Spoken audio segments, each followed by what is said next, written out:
Hello, you welcome to another insightful and informative edition of Diplomatic Affairs. My name is Harriet Nati. Now, the Ministry of Foreign Affairs and Regional Integration over the weekend issued a press statement saying it has successfully evacuated over 80 Ghanaian nationals from the Republic of Sudan amid the conflict between the Sudanese army and the paramilitary rapid support forces.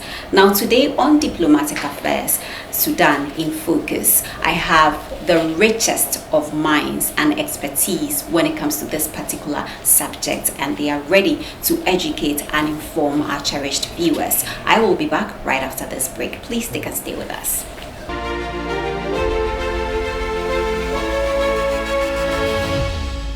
Welcome back. You're still watching Diplomatic Affairs. We are focusing on Sudan, of course, and we will be talking about the genesis of Sudan's conflict. And this is the second time, like I mentioned earlier. The first one was in 2021, and of course, this is the second one. And we want to know what the African Union will be doing about this. And of course, the entire world is also watching Sudan's development partners. What are they going to do? And so we have the richest of brains to help us dissect, get to learn more about the beginning of the conflict and the way forward, how this is going to impact the region and of course Africa negatively. So let's go on with my guest. Joining me on the show, I have His Excellency Josiah Ogina, former representative of the International Organization for Migration to the African Union, ECA, and Intergovernmental Authority on an 8-country bloc in Africa. Now, he brings on board over 3 decades of experience. My next guest is Mr. Ayelo Aweke, former Deputy Director of the Ethiopian Administration for Refugee and Returnee Affairs, and in short, ARRA, and he also brings on board over 3 decades of experience. Finally, I have with me His Excellency Chris Ache, former UN High Commissioner for Refugees, permanent representative to the AU and across 116 African continents, also bringing on board over 3 decades of experience. So I need you to be part of today's conversation. I'd like to go straight to Mr. Ogina. Your Excellency, you have 30 years of experience when it comes to this, your field. Your expertise are very important. Can you just take us back briefly? Let's educate our viewers on the background to this conflict. The Sudan conflict, I think, has a lot of history that one would want to forward. One, it has never been a country that had stability over a long period. As we all know that initially, before this current problem, Sudan had its own problems of the two countries sitting together, and then we had the South splitting or getting its independence, and that has also created some problems or some vacuums in the country in terms of politics and the forces. And then subsequently, we also, concurrent to that, there was also the fight in the northern western part, where we were the fool. And we are all aware that it did not end well. That is a major problem of the issues, that the food problem was never solved. And that has caused quite significant issues internally in the country. So for me, I think that's a major problem. That's very interesting. It appears we haven't made progress when it comes to resolving the issue of conflict in Sudan. My next, I'll come back to you, but before I do that, let me just come to Mr. Aweke. I'd like to know, with you have so much experience when it comes to refugees. I took the time to go on the internet and surf a few things, articles relating to your work. I am very much concerned about the migration of people currently from Sudan? Because as it is, I read that people are fleeing from the conflict, moving to Ethiopia, and of course, Egypt and other neighboring countries. What are we to see in the coming days? When I started working in the refugee program, my first experience was to receive Sudanese refugees. That was in 1983. Hmm. Then I started in Gambia region, where southern Sudanese are coming.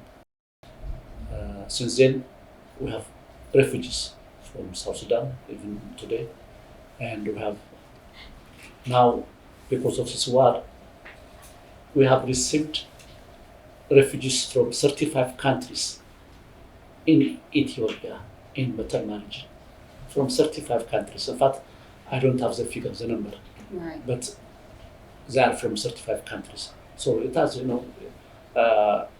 I worked for the last 32 years in the refugee program. The main cause of refugee is war. And if this continues also, Mhm. we expect more refugees to come to Ethiopia and Chad and other neighboring countries. Following keenly what you had done with other issues that occurred in the past, you're talking about documenting refugees from many countries that were affected in terms of conflict. Domestically, now these are countries that have their own issues internally. How is this going to burden them socio-economically and politically? Well, if there is a conflict in one country, it impacts the neighboring countries. For example, when there was a war in Ethiopia, last in northern part of Ethiopia, many Ethiopians went to Sudan as refugees. Right. Also, having a lot of refugees. Refugees are also being used as for proxy wars. Hmm. If I tell you my experience, in fact, the issue is about Sudanese, but how refugees are used for proxy wars. In 1978, 80, when there was a war between Ethiopia and Somalia, about 400,000 refugees went to Somalia.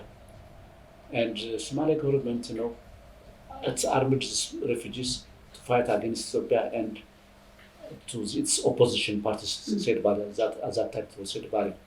And the Ethiopian government also did the same. There were refugees in Ethiopia. There were also opposition parties from Somalia, like SNM, and so the refugees has become a source of logistic. The food is there, and the people are also recruited from refugees. So the same thing in Sudan and Ethiopia. Mm. The Sudan government was using all anti-Ethiopian government, like at that time, EPLF, TPLF, or LF, and so and so. And the Ethiopian government also supporting SPLA, So if there is no peace in one country, and if there is no good relation with each other, the refugees will be, used as proxy, used for proxy wars. And as Josiah has said, Sudan, since independence in 1956, there is always coup. Most of the time there is coup. But that coup is engineered either in Cairo or in Saudi. But we Ethiopians would like to have good relations. In fact, we have good people to relation with Sudan. They are our brothers, sisters, Well, what is the interest if coups are engineered by people outside or neighbors of Sudan? For example, if you take Egypt, it's the Nile. The Nile is one of them. Which is one of the biggest issues. Exactly. Yeah. Even in our country, this geopolitics, the Nile is the problem.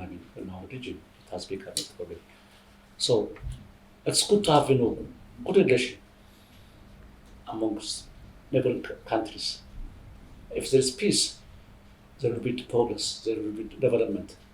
But war doesn't help no one. I mean, I've worked 32 years, I've told you. The main cause for suffering of people is the refugees. I mean, it's war.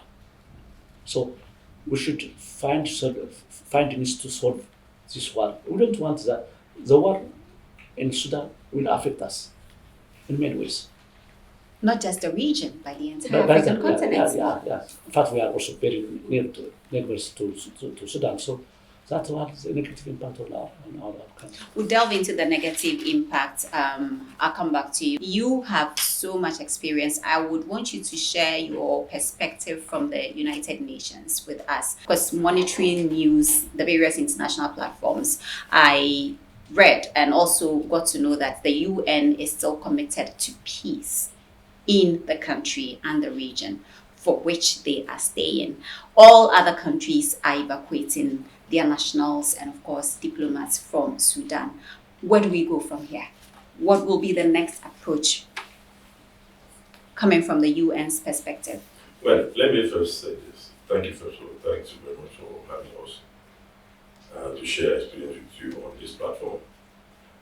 Let me start by saying that when I see what is happening in Sudan, I'm personally affected because I served there. Right. I served in Sudan. I was part of the UN team that supported the implementation of at least 3 peace agreements. The CPA for the South, and BPA, Darfur Peace Agreement for Darfur, and ESPA for East Sudan Peace Agreement. There are only peace agreements in Sudan, always peace agreements. And they are always failing. The reality is that had the agreement that they signed maybe 2-3 years ago held, there would be a war today. And that's it. So I think what we can say that unless the warring parties understand, will come to the agreement that the Sudanese people need peace more than their personal interests, then cannot go forward. Now, the AU, the UN, the IGAD, they are all committed to it. But as you know, no peace can hold if the parties do not want it to hold. You can go and sign peace agreements and sign peace agreements. Those who are responsible for the implementation, if they fail, the peace agreement fails. Yes, embassies and UN, they have evacuated the staff from Sudan, but that may be the reaction from anybody because UN cannot just allow its staff to remain and be killed, in other country.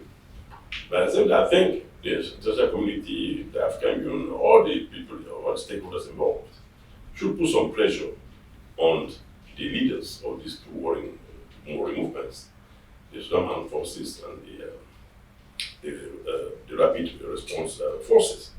Because when the thing collapsed, when President Bashir was overthrown, the belief was that Sudan might come to some understanding and leave, but they don't go in that way. So I repeat what I said earlier, that the way forward is for the two warring factions to come to the understanding that Sudan cannot go anywhere if they do not observe the ceasefire and come to some lasting agreement. But as I said before, and others have said before me, Sudan since 1956 has been having peace agreements upon peace agreements. Right. So why these peace agreements are failing? Because those who are supposed to implement them are failing. Maybe also because there are external influences on the country, trying to support one party against the other. And people have to understand that the Sudanese people are not pawns. They should not be used. They should not be used. They need peace. I was there for 3 years. And when I see this happening, we not part of the team that fought for peace in Sudan. So when you see this happening, you say, what can we do? Again, it just comes back again. 2 years ago, it was another thing. A year before, it was something. Last year was something. Fine. So please, if whoever the Sudanese or the two parties in Sudan see us on this program, we are making a fervent plea for them to come to their senses and fight for peace to return to Sudan so Sudan can develop, and its people can enjoy peace, with the refugees returning, IDPs returning to help in the country's development. 1956, and Sudan hasn't gotten anywhere in terms of development. They've been relying on aid, humanitarian assistance by all these agencies under the United Nations. And of course, I'd like to ask, you said this has been happening for so many years. Can the African Union, obviously not alone, handle this task? We've tried and failed. What can we do differently? The task of bringing peace to Sudan. Exactly. Well, my answer to that is that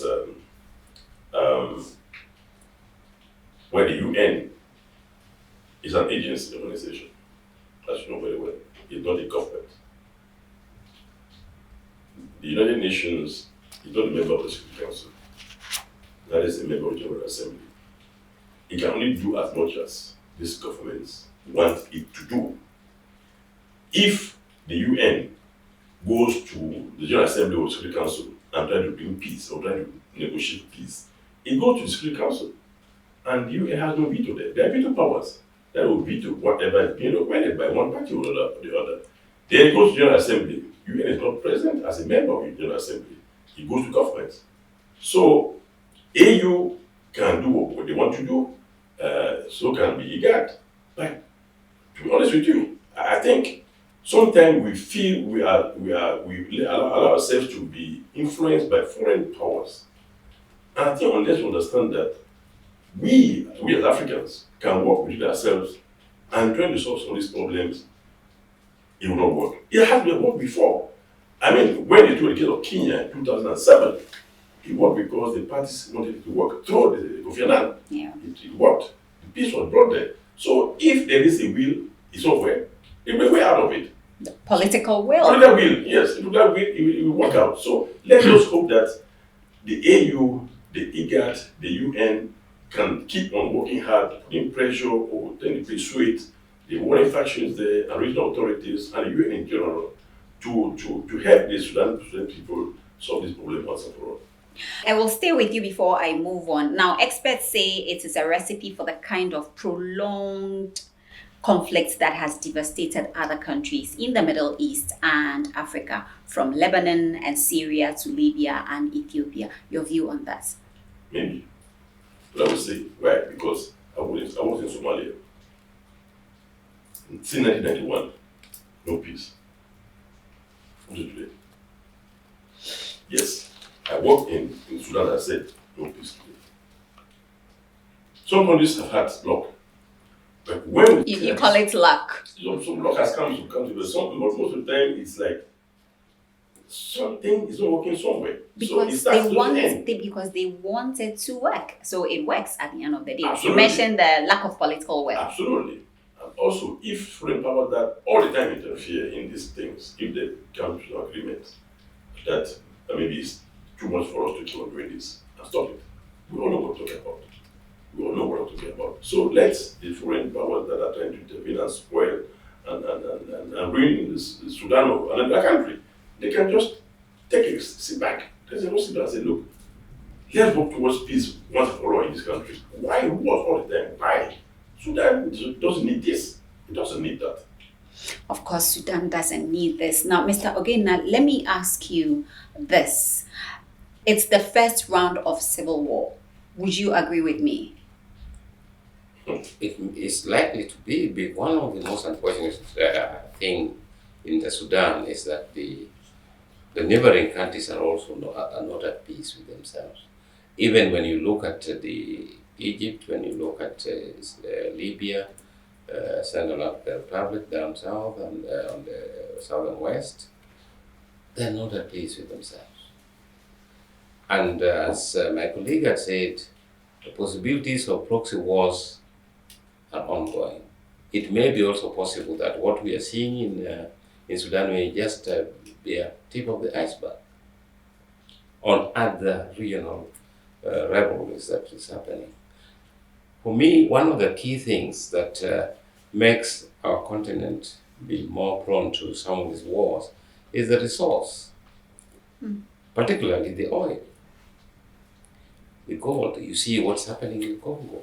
The country very rich, nothing, no peace. The peace that one would say is a very superficial peace. Because if the common man and woman is at all the time have to run from where he or she is, there's no peace. So again, I'm seeing a situation that unless there's a total commitment by the belligerent parties who are fighting or who have a stake, who feel that they have a stake more than the nationals, should sit down and agree and commit, not just agree, because they've agreed several times, but commit themselves that enough is enough, let's go ahead. We are seeing the Sudan South. That's what I'm saying. The entire region is full of that. So, and then what had happened recently in Ethiopia may have also made access to a lot of guns, because there were also foreign forces that were. So the proliferation of The guns. proliferation of guns and so forth, coming from the south, coming from Ethiopia those times. And While this is happening, it appears some people are making profits. exactly. So that's where the problem is. But we have a duty as the African leaders. Those African leaders have a duty to say that time has come, we have to sit down and commit ourselves and create development. That's happened in a number of countries, and we should not be cheated that it's not possible with Sudan, it's not possible with both the Sudans and so on. Right. Now, Mr. Wike, I always refer to your office because of I monitored happenings in Ethiopia when Ethiopia was in that situation, going through that phase. Ethiopians have gone through a lot. They have a prime minister who is bent on maintaining peace in Ethiopia. From where you sit, can we ever, when I say we, I'm talking about Africa, I'm going beyond the regions of Sudan, I'm talking about Africa. Can we ever be free from the influence of external forces somehow? Well, it's a very difficult question. I mean, we had, in our case, as you know, that war, unnecessary war, it cost us like more than 1 million people. And finally, thanks to, in fact, the intervention of AAU, finally we made peace. And in fact, if there's political will, the TPLF people, they saw that many people were dying, so they want peace. And from the Ethiopian government also, they want also peace. So both of them, they believe that the war was not necessary. So they realized that it was unnecessary war. So they, for the sake of the people, for the sake of the economic development and others, they agreed to make peace. So if there is always political commitment, it can be done.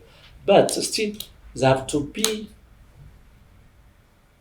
refrain from others parties outside. For example, so if they believe that we Sudanese should solve this problem by themselves, they can do it. Can we? I think if there's a will, yes, why not? Like we did. I see a smile on Mr. Achi's face. I'm sure that is to say, well, let's wait and see what happens. But I'm going to take a break. I would want us to look at this before I go. Someone said the conflict will become a multi-level game with regional and some international actors pursuing their interests, using money, arms supply, and possibly their own troops or proxies. This is a general question. Is this where we are right now as we speak, looking at what is happening in Sudan? One answer from us. All of you. Well, for me, I don't just make a way out of it, because that's what it is. And that's the way it will be until people sit down and say, it shouldn't go on like this. Because in that environment, in that particular crisis in Sudan, we already lived there for 3 years. And so what happened even after that, after South Sudan became independent and the wars there and the North when President Bashir was deposed and all those things, is there. So who are the powers involved? We all know who they are. We all know it. But it's not for me to say, I must say who they are. We all know. AU knows. IGAD knows. Sudan knows. The rebel forces, they know. So, I think the role of the AU, the UN, and IGAD is to go to these people, these particular forces outside, and say, look, let's sit down and make sure this thing comes to an end. Mr. Gina. Well, very true that unless and until our African bodies, especially the IGAD and the African Union, also get their same independent mind, because it is also the same leaders who are heading these organizations, regional bodies. It's the same leaders who then also meet with those supporting powers outside the system. One would say that until they stand out, and this is where I think we applaud some of the leaders that have always stood very firm on external supports unnecessarily. There's a need for external support when it is called for and where the parties have agreed, we want you to help us here. But not when it's supporting its own interest and not the interest of the people that are there. So for me, therefore, it means that until, for instance, the presidents of IGAD are able to sit down and tell the Sudan leaders that we know you rapid process, you are getting support from this. The armed forces, you are getting support from this. Can we agree that we talk to these people and try to see minimize? And those two leaders, and the two leaders in the two protagonist process, are also individuals, are also committed to that. I think one thing that we have also taken for granted is the fact, or kind of, we cannot just say that these forces are there because for their own interest. It's also for some of the leaders' interest. Until those leaders will say their interest should be part and parcel of the national interest, therefore be able to stand up and say, it's okay, this is it, we have to do something that will help ourselves for the future, not for today, not for our own, or for today alone. Right. Yeah. Your view? Well, I don't have much to say, as I have said. In fact, I'm not a diplomat, I'm just a humanitarian worker. But, which is why your view is very much important. But I know the cause of the refugees. Well, I know what war means. I mean, We're not diplomats ourselves. We are diplomats ourselves. yeah, but still, I mean, but I'm saying from at least the leaders should look at the interest of the people. It's the people who are suffering. It's the people who are dying. And they have to do something, and they have to think about their country. And in fact, AU, IGAD, they are trying their best, but it has to come from the leaders themselves. And this IGAD, it's only to facilitate. May I bring in one experience that at this time where it is important that the leaders and the regional bodies take proper.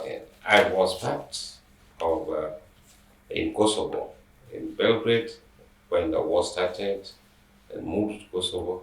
I saw what happened. I saw that the European Union took it and had the leaders at the corner said, you have to stop this. So until our African Union, our IGAD, make sure that the wars in the continent are resolved, it will be very, very difficult for them to do that. So this wars to get down. And then the problem again with the African Union is that they still depend too much on these same countries that have external supporters. Yes. So they do not know what to do. So when they come telling you what to do, you are obliged to do exactly. what they tell you to do. Is that right? So I was then coming to that, but we'll delve into that. Let me just take a break. When I come back, we'll talk about the various forms of aid that come in instead of partnership in doing business with Africa. Right, you're still watching Diplomatic Affairs. There is a renewed conflict in Sudan. The struggle for power continues, and we are looking at solutions, possible solutions. We ask, are we ready to end this? And is this going to be the last time? Should it come to an end?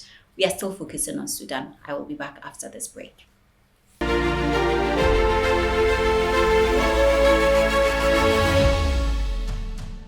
Welcome back. You're still watching Diplomatic Affairs with me, Harriet Nati. The show is on Pan-African television in 46 African countries with a global audience via social media, Facebook and YouTube, and also beaming in some parts of Europe. Now, we are back to still look at what is happening in Sudan. Of course, there is a conflict in Sudan, and it appears everyone is fleeing the country. This is the second time. We mentioned 2021. There have been so many peace talks, and nothing seems to have actually changed the situation in any way. My guest have shared so much insights on this particular issue with the current situation in Sudan. We are wrapping up, and I'm back. I want to finally ask them.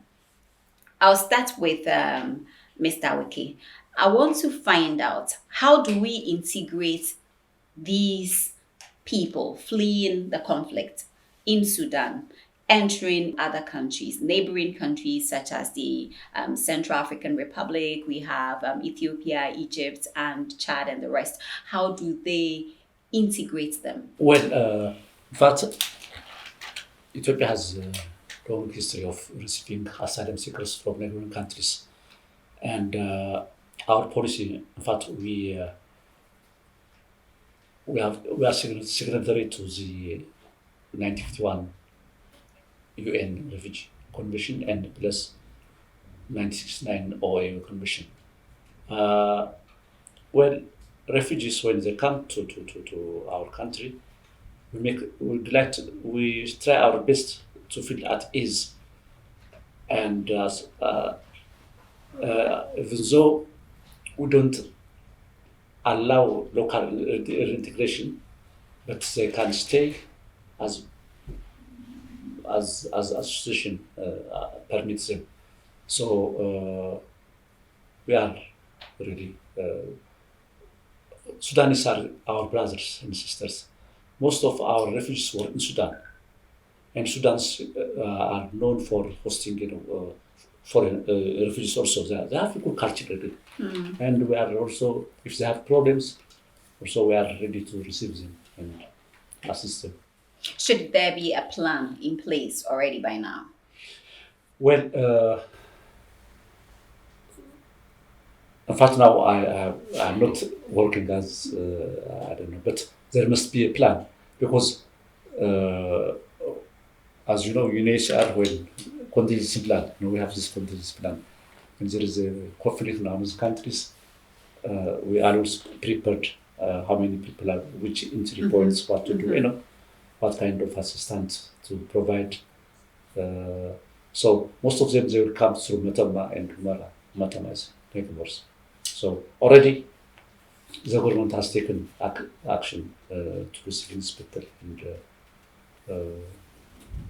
that's our plan. Okay, regarding the integration, we'll take it from there. Let me get to Mr. Ogina. If the appropriate officers, institutions have to sit the two parties for the struggle of power in Sudan, will diplomacy cut it? It can, and it has been seen. You may not be aware, but we have had a number of problems in Lesotho, for instance. Small country though, but does have perennial problems.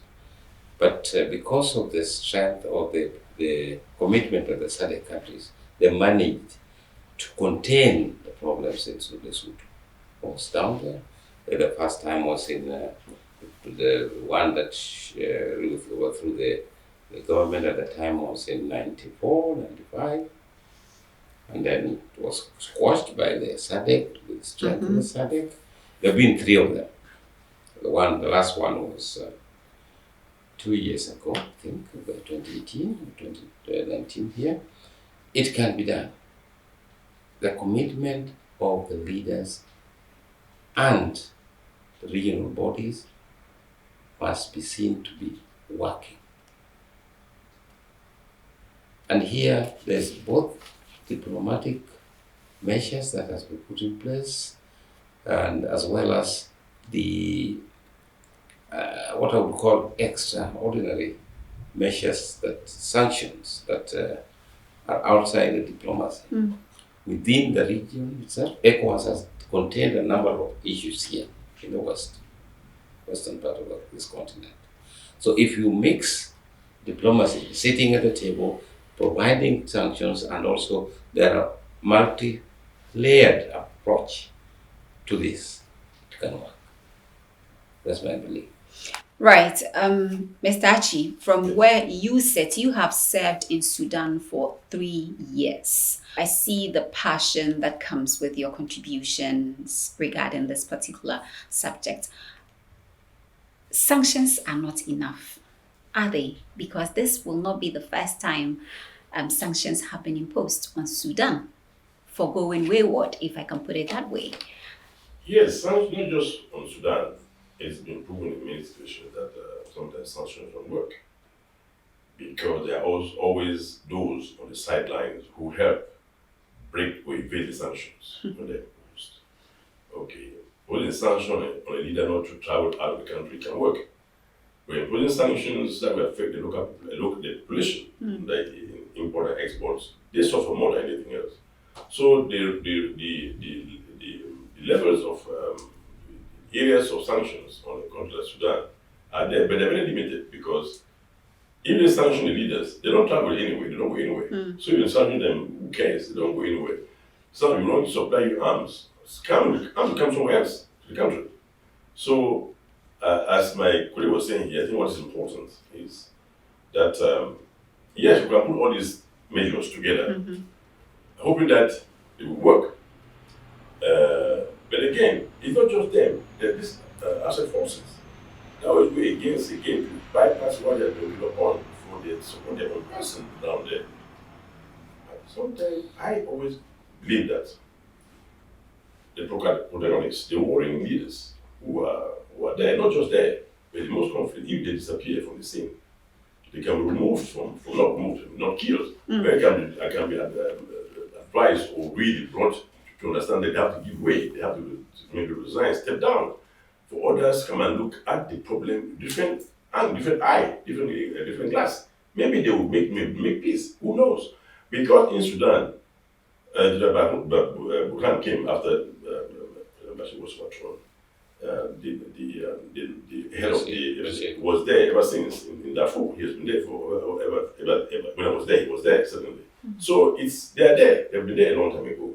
So maybe it's a way of saying that, okay, you have tried your best, Sudan, you have tried to help Sudan all these years, it hasn't worked. So let others who maybe can do it differently come with a different angle. Maybe it can work. If it doesn't work. But it appears all the angles have been exhausted. Not necessarily. The two are there, see there. The two are there. I'm saying that if they can maybe ask to resign and let others come in, and others may not necessarily be those appointed by them, maybe another way of doing it. You know, it's very complicated. For those who don't know, Sudan is very complicated. My friends have Teresa said before that since 1956, there's never been a civilian government that has ruled without the army being behind. Impossible. It's not happened. And we don't know how it will change this time. We just hope and pray that it will happen. But it will happen tomorrow morning. See, they have peace, they have ceasefires. Yeah. Next hour. As we speak. Absolutely. Yes. It just goes away because nobody trusts anyone. They don't really trust anybody. They don't trust anybody. We've lost colleagues there, the UN. Civilians have been killed. Our offices have been burned down. Why? We don't need this. We don't need this. So we call upon the AU, the IGAD, UN, all those the stakeholders, whether it be EU, US, Russia, whatever, China, to sit down and let help Sudan. But Sudan is a major power in Africa. Big power in Africa. Big power. And I don't think nobody wants Sudan to disintegrate into another country that is stateless, because stateless country that we know in other areas. What should I point that? Last words. Where do we go from here? For me, the last word would be, again, to appeal to the leaders of Sudan, really come to the drawing table and agree, commit themselves to lasting solution for the country. But more importantly, we would like to see that the continent body, the African Union, plays a more proactive role in this, together with the IGAD. And this is very important. African Union should make sure that they do play a leading role in this issue. Mr. Ashe? Yes, certainly, I agree with all that. So we call on the UN, the US, Russia, China, the EU to support any efforts that the AU, IGAD can put in place to help peace return to Sudan. I would like peace in Sudan, really. I know what war means, and it has also negative impact on our neighbor countries. So I hope AU and IGAD, with the support of big powers, but for example, if you take our peace agreement was done by AU, but it has support of big powers. The same thing should be done. Big powers like America, China, and Russia have to be involved also. Right, you have something to say. What's very important, and we cannot miss that when we come into Sudan, which is the role that the Arab League can play. Exactly. Can and should play the Arab League. Very important factor. So the Arab League has a crucial Yes, role to absolutely. play in all of this as Absolutely. well, if we are talking about the stakeholders. Sure. The role of the stakeholders. Well, thank you so much, gentlemen, for joining me on this episode of Diplomatic Affairs. My guests have been His Excellency Josiah Ogina, former representative of the International Organization for Migration to the African Union, ECA, and Intergovernmental Authority on an 8-country bloc in Africa. And of course, 30 years of experience sharing his insights on the situation in Sudan. And Mr. Ayelu Aweke, former Deputy Director of the Ethiopian Administration for Refugee and Returnee Affairs, ARRA, in short, over 3 decades of experience, also sharing his insights with us on this particular topic. And finally, His Excellency Chris Ache, former UN High Commissioner for Refugees, permanent representative to the AU and across 116 African countries, also bringing on board over 30 years of experience. So the world is watching Sudan. Sudan is going through a very serious phase, if I can put it that way. This is not the first time. But the question we are asking is, how soon is this going to come to an end? We've seen people fleeing the country. Diplomats have been evacuated. The United Nations says it is still committed to peace in Sudan. We will continue to monitor the situation. It is a developing story. We will speak to all the voices that must be heard when it comes to restoring peace in Sudan. My name is Harriet Nati. The show is Diplomatic Affairs. We look forward to seeing you same time next week. Thanks for watching.